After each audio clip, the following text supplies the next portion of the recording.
अस्सलाम वालेकुम dear students, welcome back to Ustad. आज हम 10th क्लास का जो लेक्चर नंबर 5 है वो स्टार्ट करेंगे, जिसमें ऑलरेडी लेक्चर 1, लेक्चर 2, लेक्चर 3, 4 में हम जो है चैप्टर नंबर 1 थर्मल फिज़िक्स को जो है ना वो हमने स्टार्ट किया हुआ है। जिसमें जो है वो हम thermal expansion in one dimension, linear thermal expansion और volume thermal expansion in liquids को डिस्कस कर चुके हैं। आज के लेक्चर में in this lecture we will discuss thermal expansion in gases. आज का जो हमारा लेक्चर होगा इसके अंदर हम गैसेस के बारे में देखेंगे कि गैसेस किस तरीके से थर्मली एक्सपैंड करती हैं। हम डेली लाइफ में थर्मल एक्सपेंशन की एप्लीकेशंस को डिस्कस कर रहे हैं। सबसे पहले हम स्टार्ट करते हैं thermal expansion in gases. Definition से स्टार्ट लेते हैं कि basically thermal expansion in gases क्या होता है। Definition: when temperature of a gas increases, जब भी हम किसी भी गैस का टेम्परेचर इंक्रीज करेंगे, its volume increases as long as pressure remain same. जब भी हम किसी भी गैस को हीट करते हैं, टेम्परेचर प्रोवाइड करते हैं, तो टेम्परेचर प्रोवाइड करने की वजह से होता क्या है कि उस गैस का जो वॉल्यूम है वो बढ़ जाता है। मीन्स पहले वो कम जगह घेर रहा है, फिर वो ज़्यादा घेरना जगह शुरू कर देता है। कब करता है? As long as pressure remains same. जब तक हमारे पास प्रेशर जो है वो सेम रहता है, तब तक हमारे पास जो वॉल्यूम है वो बढ़ेगा टेम्परेचर के बढ़ने से। This is called as thermal expansion of gas. इसको हम नाम देते हैं thermal expansion of the gases का, कि जब भी हम गैस को टेम्परेचर प्रोवाइड करेंगे तो उसके टेम्परेचर प्रोवाइड करने से उसके वॉल्यूम में क्या होगा? इजाफा होगा। अब देखते हैं basically how thermal expansion occurs in gases, कि थर्मल एक्सपेंशन जो है वो गैसेस के अंदर होता किस तरीके से। As the temperature of a gas increases, जब हम किसी भी गैस का टेम्परेचर को बढ़ाते हैं, इंक्रीज करते हैं, the kinetic energy of its molecules also increases. ये हम प्रीवियस लेक्चर्स के अंदर भी डिस्कस कर चुके हैं कि जब भी हम किसी भी सब्सटेंस को हीट करते हैं, टेम्परेचर प्रोवाइड करते हैं, तो टेम्परेचर जो है वो क्या करता है? उन पार्टिकल्स की काइनेटिक एनर्जी को इंक्रीज कर देता है। अब जिसकी वजह से क्या होता है? This causes the gas molecules to move faster. जिसकी वजह से जब काइनेटिक एनर्जी इंक्रीज करती है तो मॉलिक्यूल्स जो हैं वो ज़्यादा तेज़ी से हरकत करना शुरू कर देते हैं, मूव फास्टर, ज़्यादा तेज़ी से जो है ना वो हरकत करना शुरू कर देते हैं। And collide more frequently and forcefully with the walls of the container. अब जिस जिस भी शेप के अंदर या जिस भी ऑब्जेक्ट के अंदर कंटेनर है, बॉक्स है, सिलेंडर है, जिसके अंदर भी हमने गैस को भरा हुआ है, ठीक है, आपने घरों में जो गैस वाले सिलेंडर उनको देखा होगा, वो क्या है? वो गैस को फिल करके रखते हैं। तो जब काइनेटिक एनर्जी बढ़ती है उन मॉलिक्यूल्स की, गैस के मॉलिक्यूल्स की, तो वो ज़्यादा तेज़ी से हरकत करना शुरू कर देते हैं। जब ज़्यादा तेज़ी से हरकत करना शुरू कर देते हैं तो वो आपस में भी टकराते हैं और साथ ही साथ उस कंटेनर की दीवारों के साथ भी टकराते हैं। याद रखिएगा यहाँ पे बात हो रही है प्रेशर की। प्रेशर कब होता है? जब भी मॉलिक्यूल्स जो हैं वो जाएं और कंटेनर की दीवारों के साथ टकराएं। जब वो टकराते हैं तो प्रेशर क्रिएट करते हैं। जितनी ज़्यादा तेज़ी से, जितनी ज़्यादा ताकत से वो टकराएंगे उतना ज़्यादा प्रेशर इंक्रीज करेगा। जब वो हमारे पास ज़्यादा फ्रिक्वेंटली और फोर्सफुली जाके टकराते हैं वॉल्स ऑफ द कंटेनर के साथ, तब क्या होता है? दस कोलियंस एक्सर्ट प्रेशर। वही मैंने आपको बात बताई कि जब वो टकराएंगे तो कोलियन क्या करेगी? प्रेशर एक्सर्ट करेगी ऑन द कंटेनर्स वॉल, कि कंटेनर की दीवारों के ऊपर जो है ना वो प्रेशर देखने को मिलेगा। ये एक कंटेनर है और इस कंटेनर के अंदर ये जो पिंक कलर के डॉट्स नज़र आ रहे हैं, बेसिकली हम इनको कंसिडर करते हैं, these are the molecules of gases. ये हमारे पास मॉलिक्यूल्स हैं। अब जब इन मॉलिक्यूल्स की एनर्जी इंक्रीज होती है तो क्या होता है? ये डिफरेंट डायरेक्शंस के अंदर मूव करना शुरू कर देते हैं। ये जो एरोज हैं ये इसी चीज़ को इंडिकेट कर रहे हैं। अब इनमें से सर्टन मॉलिक्यूल जो हैं वो जाते हैं, दीवारों पे टकराते हैं और बाउंस बैक होते हैं। जब ये दीवारों पे टकराते हैं तो दीवारों पे एक्सर्ट करते हैं प्रेशर।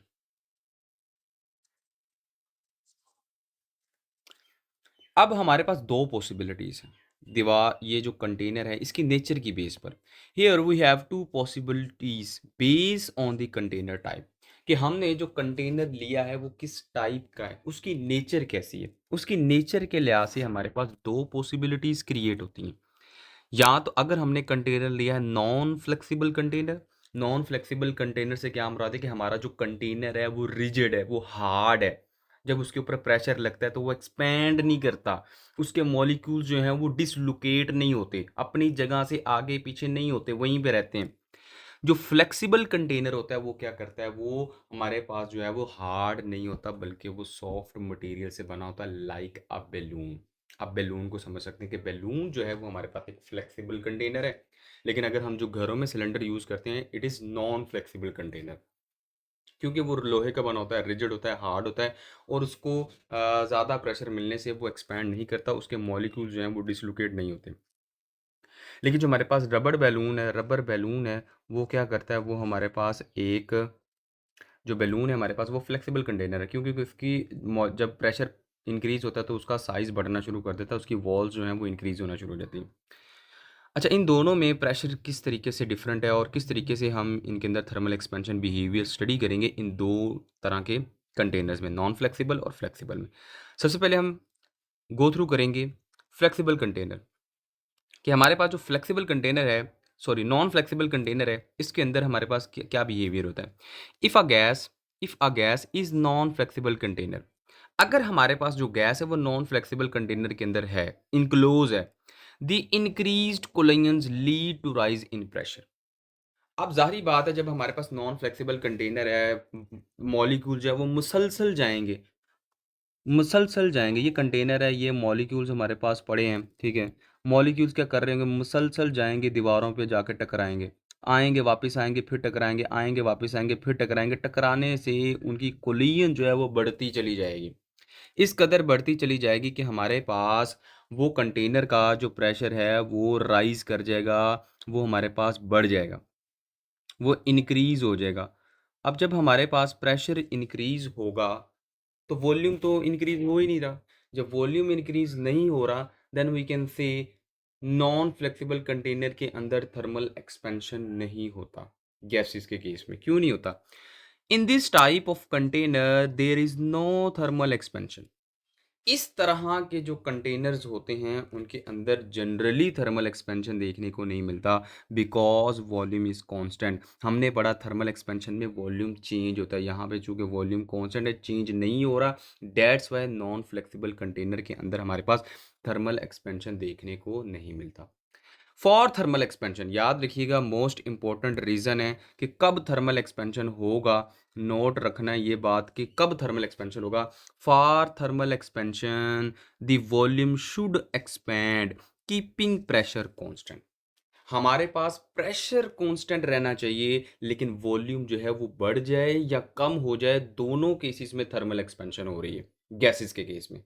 लेकिन इस केस में चूंकि हम नॉन फ्लेक्सिबल कंटेनर को डिस्कस कर रहे हैं, इसके अंदर क्या हो रहा है, दीवारें मजबूत हैं, दीवारें अपनी जगह चेंज नहीं कर रही, वो एक्सपैंड नहीं कर रही, जिसकी वजह से वॉल्यूम का जो चेंज है डेल्टा वी वो ज़ीरो है। जब वॉल्यूम में चेंज ज़ीरो है तो वी कैन से कि हमारा जो कंटेनर है उसके अंदर कोई थर्मल एक्सपेंशन नहीं हो रही। ठीक हो गया। नेक्स्ट हम चलते हैं फ्लेक्सिबल कंटेनर के ऊपर, कि हमारे पास जो फ्लेक्सिबल कंटेनर है ये कौन सा कंटेनर होता है। इन अ फ्लेक्सिबल कंटेनर के अंदर the volume can expand, volume जो है वो हमारे पास बढ़ जाता है, instead allowing pressure to remain constant. हमारे पास प्रेशर जो है वो कांस्टेंट रह जाता है और वॉल्यूम एक्सपैंड कर जाता है। और यही हमने मेन रीज़न देखी थी कि जब भी हमारे पास प्रेशर कांस्टेंट रहेगा और वॉल्यूम हमारे पास इंक्रीज करेगा या चेंज करेगा या एक्सपैंड करेगा, तब हमें थर्मल एक्सपेंशन देखने को मिलेगी, थर्मल एक्सपेंशन देखने को मिलेगी। So it means thermal expansion कब होती है, जब हमारे पास कोई भी कंटेनर के अंदर गैस जो है उसका प्रेशर कांस्टेंट रहे लेकिन उसका वॉल्यूम जो है वो हमारे पास चेंज कर जाए। अब इस तरह के कंटेनर्स के ऊपर इस तरह का जो बिहेवियर है, this type of behaviour prove Charles law for gases. इस तरह का जो बिहेवियर है वो हमारे पास चार्ल्स लॉ को वेरीफाई करता है। अब हम देखते हैं बेसिकली हमारे पास चार्ल्स लॉ बेसिकली है क्या। व्हाट चार्ल्स लॉ स्टेट, कि हमारे पास जो चार्ल्स लॉ है वो ये बेसिकली है क्या, किस तरीके से स्टेट करता है। और जो अभी हमने बात की है कि फ्लेक्सिबल कंटेनर्स जो हैं वो हमारे पास चार्ल्स लॉ को क्या करते हैं, वो प्रूव करते हैं कि ये अकॉर्डिंग टू चार्ल्स लॉ है। सबसे पहले डेफिनेशन की बात कर लें कि हमारे पास जो चार्ल्स लॉ इसकी डेफिनेशन क्या है। The volume of a gas, याद रखना है, the volume of a gas, किसी भी गैस का जो वॉल्यूम है डायरेक्टली प्रोपोर्शनल है टू इट्स टेम्परेचर। कि हमारे पास किसी भी गैस का वॉल्यूम कितना बढ़ेगा वो डिपेंड करेगा टेम्परेचर के ऊपर कि हमने उस कंटेनर को टेम्परेचर कितना प्रोवाइड किया। अगर हम ज़्यादा टेम्परेचर प्रोवाइड करेंगे तो उस गैस का जो वॉल्यूम में इंक्रीज है वो ज़्यादा आएगा। कब आएगा? Keeping pressure and number of particles constant. याद रखिएगा हमारे पास होते हैं स्टेट वेरिएबल्स, स्टेट वेरिएबल्स, और वो चार होते हैं। स्टेट वेरिएबल्स हमारे पास चार होते हैं: pressure, temperature, volume and number of particles. जब भी हम किसी दो स्टेट वेरिएबल्स के दरमियान रिलेशन डेवलप कर रहे होंगे तो कोई सी दो चीज़ें कांस्टेंट होंगी। अभी हम रिलेशन स्टडी कर रहे हैं टेम्परेचर का, वॉल्यूम का। अब चूंकि टेम्परेचर वॉल्यूम का रिलेशन स्टडी कर रहे हैं तो हमारे पास प्रेशर और नंबर ऑफ पार्टिकल्स कांस्टेंट होंगे। ये चार्ल्स लॉ के बारे में। आगे जाके हम बॉयल्स लॉ के बारे में पढ़ेंगे। जब बॉयल्स लॉ के बारे में पढ़ेंगे तब हम प्रेशर और वॉल्यूम का रिलेशन डेवलप करेंगे, टेम्परेचर और नंबर ऑफ जो पार्टिकल्स हैं उनको कांस्टेंट करेंगे। जब हम एवोगैड्रोस लॉ पढ़ेंगे तब हम जो वॉल्यूम है उसका ताल्लुक देखेंगे किसके साथ, नंबर ऑफ पार्टिकल्स के साथ, टेम्परेचर और प्रेशर को कांस्टेंट करेंगे। और जब हम आइडियल गैस को स्टडी कर रहे होंगे तब हम चारों को इन्वॉल्व करेंगे, द आइडियल गैस इक्वेशन। सो ये ज़्यादा टॉपिक की गहराई में नहीं जाते, जस्ट सिंपल जो चीज़ें आपको बताई उनको याद रखें कि volume is directly proportional to the temperature. कि वॉल्यूम जो है वो टेम्परेचर के डायरेक्टली प्रोपोर्शनल होगा। इसी को हम यहाँ पे मैथमेटिकली डिराइव करते हैं कि V volume is directly proportional to temperature. जितना ज़्यादा टेम्परेचर प्रोवाइड करेंगे उतना ज़्यादा volume. Increase in temperature provides increase in volume. Proportionality sign ख़त्म करेंगे सो हमें क्या मिलेगा, P V is equal to, ये हमारे पास v is equal to P T बन जाएगा। यहाँ पे p क्या है, प्रेशर, जो कि हमारे पास क्या है, कांस्टेंट। यहाँ पे हम जो है वो प्रेशर की बजाय k कांस्टेंट ले लेते हैं कि k इज़ हमारे पास क्या है, कांस्टेंट है। और यहाँ से अगर हम देखें कि v/t किसके बराबर होता है, कांस्टेंट के, तो इसका मतलब ये हुआ वॉल्यूम और टेम्परेचर की रेशियो हमेशा किसके बराबर होगी, कांस्टेंट के बराबर होगी। और इसको हम, ये जो कांस्टेंट है ये हमारे पास प्रेशर है, ठीक है। ये भी ग्राफ से हम जो है ना इस चीज़ को वेरीफाई भी करेंगे। नाउ ग्राफिकल डिस्क्रिप्शन की तरफ अगर हम देखें तो हमने तीन जो है ना वो प्रेशर्स लिए, डिफरेंट प्रेशर्स लिए, कांस्टेंट प्रेशर लिए। पहले P1 लिया, फिर P2 लिया, फिर P3 लिया। या एक्स एक्सिस के ऊपर हमारे पास जो है वो टेम्परेचर है और वाई एक्सिस पे हमारे पास क्या है, वो हमारे पास वॉल्यूम है। इसका मतलब है जैसे जैसे हमने टेम्परेचर को इंक्रीज़ करवाया हमारे पास वॉल्यूम में भी इंक्रीज़ है। इनिशियली वॉल्यूम यहाँ पे था, फिर फाइनल वॉल्यूम जो है वो यहाँ पे आ गया। सो यहाँ से ये जो चेंज इन वॉल्यूम है, यहाँ से यहाँ तक जो चेंज इन टेम्परेचर है, इसकी वजह से इसको हम नाम देते हैं थर्मल एक्सपेंशन का। ये जो हमारे पास कर्व आती है, ये जो हमारे पास स्ट्रेट लाइंस हैं, एक दो और ये तीन स्ट्रेट लाइंस हैं, इनको हम नाम देते हैं iso bars. Iso mean same, iso का मतलब होता है सेम, बार्स का मतलब होता है प्रेशर। यानी वो बार्स जो हमें सेम प्रेशर पे मिलती हैं, मतलब during this straight line pressure is constant. और अगर हम V/T की रेशो निकालेंगे तो वो हमें किसके इक्वल होगी, कांस्टेंट प्रेशर के इक्वल होगी, जिसको हमने जो है ना वो फार्मूले से भी वेरीफाई किया। तो ये था हमारे पास थर्मल एक्सपेंशन इन गैसेस, ठीक है। नेक्स्ट हम देखते हैं what are the practical applications of thermal expansion in our daily lifes, जिसमें सबसे पहले हमारे पास आता है थर्मोमीटर।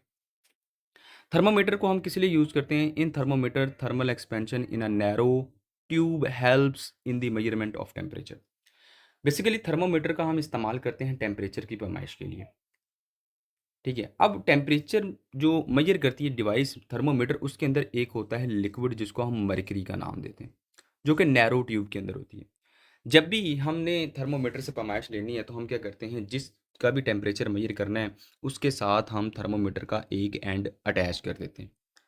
उस एंड के ऊपर मरकरी जो है वो, सपोज ये हमारे पास जो है ना वो थर्मोमीटर है, ये उसका वो एंड है, यहाँ पे मरकरी है। इस एंड को हम टेम्परेचर के साथ कनेक्ट करते हैं। जैसे कनेक्ट करते हैं, इसके अंदर जो मरकरी है टेम्परेचर की वजह से वो एक्सपैंड करना कर जाती है और उसका एक लेवल इंक्रीज़ कर जाता है। जिस लेवल तक इंक्रीज़ कर जाती है उस टेम्परेचर को हम मेजर कर देते हैं। तो यहाँ पे भी थर्मल एक्सपेंशन काम कर रहा है, किस लिए? टेम्परेचर मेजर करने के लिए। नेक्स्ट में हमारे पास है गैप्स इन रेलवे ट्रैक्स। आपने अक्सर देखा होगा कि जो रेलवे लाइंस होती हैं उनके दरमियान हमें एक गैप देखने को मिलता है। ये गैप हमें नज़र आ रहा है रेलवे ट्रैक्स के दरमियान। अब ये गैप क्यों छोड़ा जाता है? जो रेलवे लाइंस वाले हैं वो गैप को क्यों छोड़ते हैं? याद रखिएगा, as railway tracks are made up of steel. कि ये जो रेलवे ट्रैक्स हैं, रेलवे लाइंस जो हैं, ये हमें किस चीज़ की बनी होती हैं? ये स्टील्स की बनी होती हैं। और हमें पता है स्टील, ज़ाहिर बात है, जब वो हीट होगा तो वो एक्सपैंड करेगा। होता क्या है गर्मियों के दिनों में, इन हॉट डेज और समर सीजन, गर्मियों के दिनों में क्या होता है? The steel expands due to thermal expansion. जो स्टील है वो एक्सपैंड करेगी। अब यहाँ से भी स्टील एक्सपैंड करेगी। देखें ज़रा, पहले इसको मिटा दें। स्टील इस साइड से भी एक्सपैंड करेगी, इस साइड से भी एक्सपैंड करेगी। अगर इनके दरमियान गैप ना होता तो दोनों साइडों से स्टील एक्सपैंड करती, जिसकी वजह से ये रेल टेढ़ी हो जाती और अपने रास्ते से डाइवर्ट हो जाती। ये जो बेंडिंग है, ये जो ट्विस्ट आ रहा था रील्स के अंदर, अगर इनके दरमियान हम गैप ना रखते, इसको हम नाम देते हैं सन किक्स का। सन किक्स एक ऐसा फिनोमिनन है जिसके अंदर थर्मल एक्सपेंशन की वजह से जो रेलवे ट्रैक्स हैं वो बेंड हो जाती हैं या ट्विस्ट हो जाती हैं।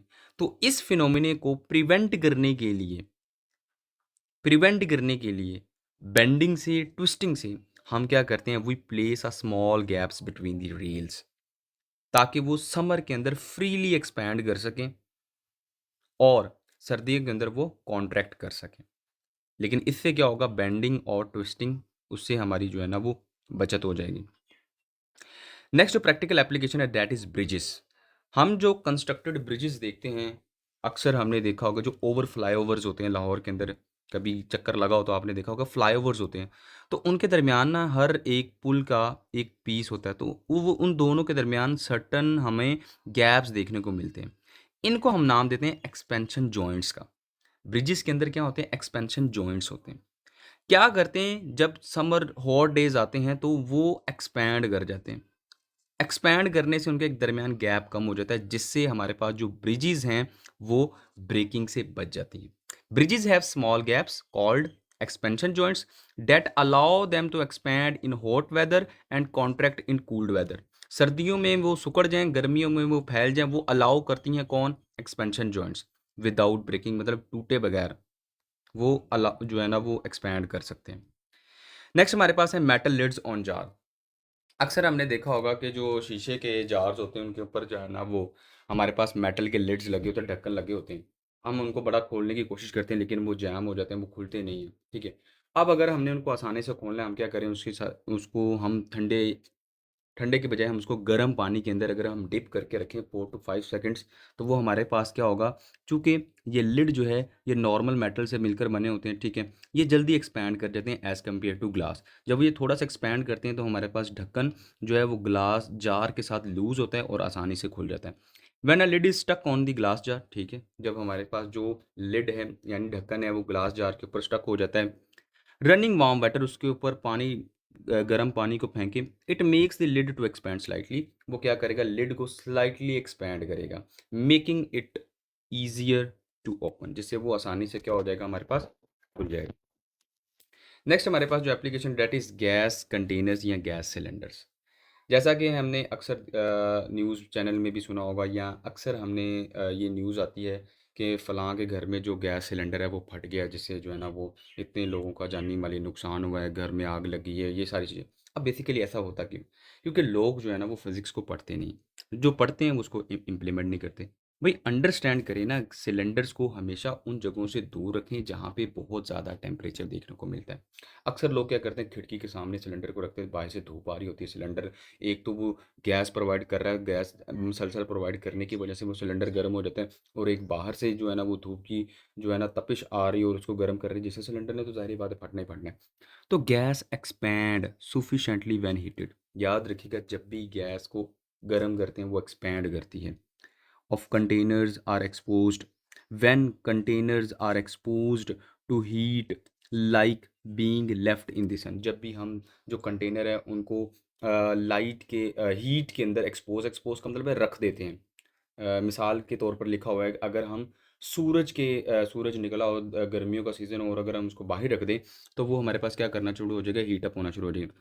Pressure can build up inside, चूँकि एक सिलेंडर के अंदर गैस है, गैस प्रेशर क्रिएट करेगी, दीवारों के साथ टकराएगी, प्रेशर बढ़ जाएगा एंड कॉजेज़ एक्सप्लोजन। अब धमाका क्यों होता है? क्योंकि ऑलरेडी हम पढ़ चुके हैं, वो सिलेंडर जो है वो नॉन फ्लेक्सिबल कंटेनर है। नॉन फ्लेक्सिबल कंटेनर का मतलब वॉल्यूम एक्सपैंड नहीं करेगा बल्कि प्रेशर एक्सपैंड करेगा, और जब प्रेशर एक लेवल पे चला जाता है ना, तो वो एक्सप्लोड हो जाता है।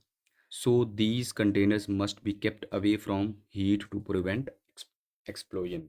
तो अगर हम धमाकों से बचना चाहते हैं तो हमें क्या करना पड़ेगा, हमें अपने सिलेंडर्स को हीट वाली जगह से दूर रखना पड़ेगा। लास्ट एप्लीकेशन है हमारे पास थर्मल एक्सपेंशन की, हॉट एयर बैलून। आपने अक्सर जो है ना बड़े बड़े बैलून्स को आसमानों में उड़ते हुए देखा होगा, तो ये किस फिनोमिने पे उड़ रहे हैं? इनके अंदर में हमारे पास जो है ना वो थर्मल एक्सपेंशन का ही बिहेवियर होता है। When the air inside the balloon is heated. अब ये बैलून है, इस बैलून के नीचे फायर हीटर्स लगे होते हैं, जो कि मुसलसल जो है ना वो आग बरसा रहे होते हैं, और उसके अंदर की जो गैस है वो हमारे पास गर्म होना शुरू हो जाती है। ये वार्म एयर, यानी ये अंदर की हवा जो है वो गर्म हो रही है। It expand causes to increase in volume and reducing its density. जैसे जैसे हमारे पास ये हवा गर्म होना शुरू हो जाती है, इनके दरमियान स्पेस, मॉलिक्यूल्स के दरमियान स्पेस बढ़ जाती है। मॉलिक्यूल्स के दरमियान स्पेस बढ़ जाने से उनका जो वॉल्यूम है वो इंक्रीज़ कर जाता है। और डेंसिटी का रिलेशन याद रखिएगा, डेंसिटी होती है मास ओवर वॉल्यूम। जब हमारे पास वॉल्यूम इंक्रीज़ करेगा तो डेंसिटी डिक्रीज़ कर जाती है। तो वॉल्यूम के बढ़ने से हमारे पास जो डेंसिटी है वो क्या कर जाती है, डिक्रीज़ कर जाती है। And outside air is cooler and much denser. अब बाहर की जो हवा है ना वो कूल है, वो हमारे पास ठंडी है। ठंडी होने की वजह से उसकी डेंसिटी क्या होती है, उसकी डेंसिटी हायर होती है।